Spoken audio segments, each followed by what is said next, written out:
Hello, everyone. Welcome back to the 10 to 1, your high speed daily update where we're reeling in all things fishing right here in 10 minutes or less in one spot. I am your host, Mike Anderson, and today is Tuesday, February 8th. And once again, I am so excited to be here with everyone again. On today's segment, I want to take a look at an item that comes in all different shapes, colors, sizes, but adorns pretty much everyone's kayak. I'm talking about nets. Now listen, there is literally hundreds and hundreds of different styles of fishing nets available on the market. And bottom line, when it comes down to it, it all depends on you, the angler's preference, and what you can afford. For example, if you plan on landing anything that puts up a decent fight, you want to have a net on your side, not only to protect yourself and your lure, but to make sure the fish doesn't get away.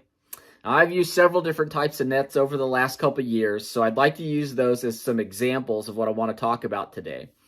Now, starting off, let's get into the Yak Attack Leverage Net. I'm a big fan of this net. I've used it for a number of years. The Yak Attack Leverage Landing Net offers unparalleled stability and control. Now, it employs a design that is perfect for solo anglers and kayakers alike. It's compact, manageable, and the Yak Attack Leverage Landing Net features a hinge design that allows for easy storage and instant deployment. This provides a high level of control and accuracy.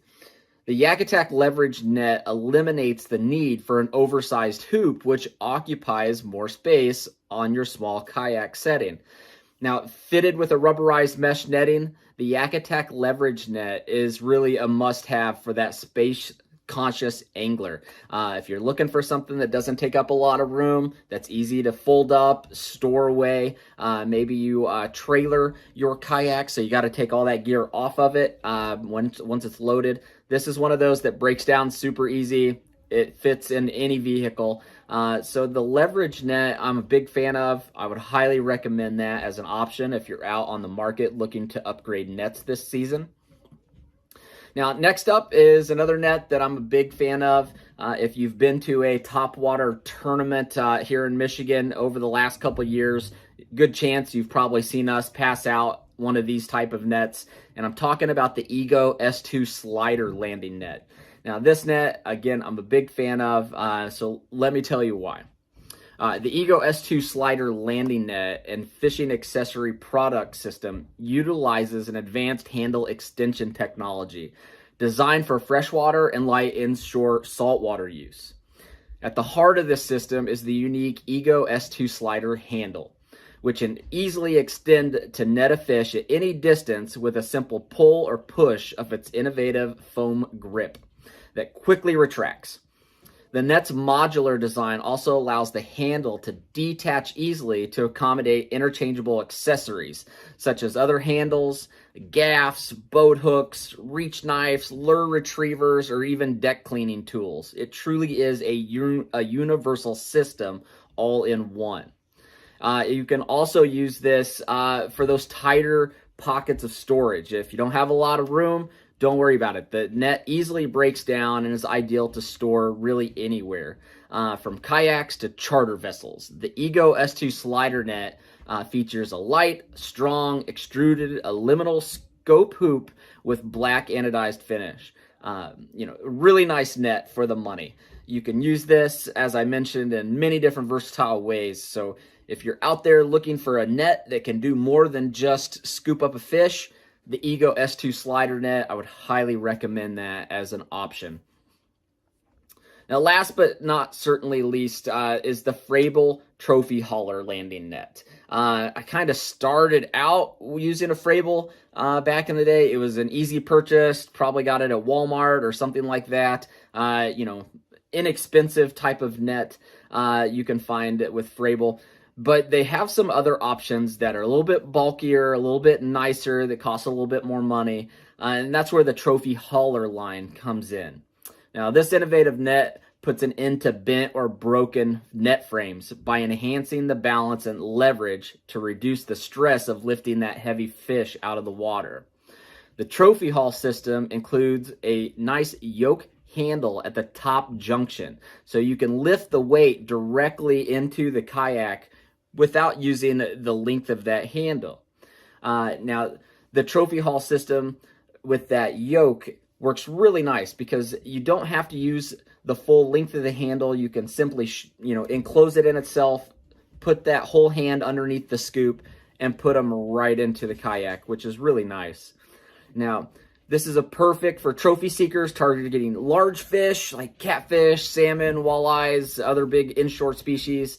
But this works really great for those nice big bass as well. So this would be a third option as far as nets that I've personally used in the past, and all three I would highly recommend if you're out there looking for a new net.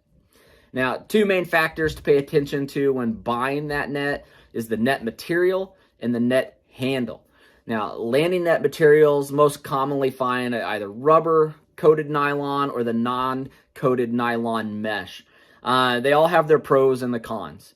You want a net that doesn't harm the fish when you catch it, so rubber and coated nylon are usually best for that. The mesh, you can see that where they get caught up and it wants to rip out some of the scales.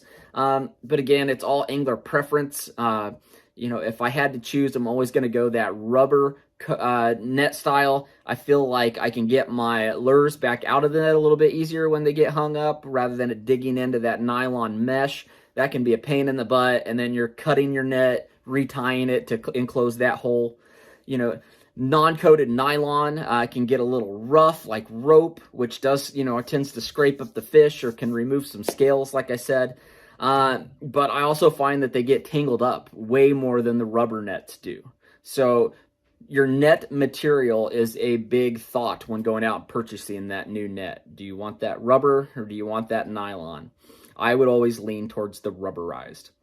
Now, second option to think about is a net handle. It's an important factor when considering what type of handle to get for your net.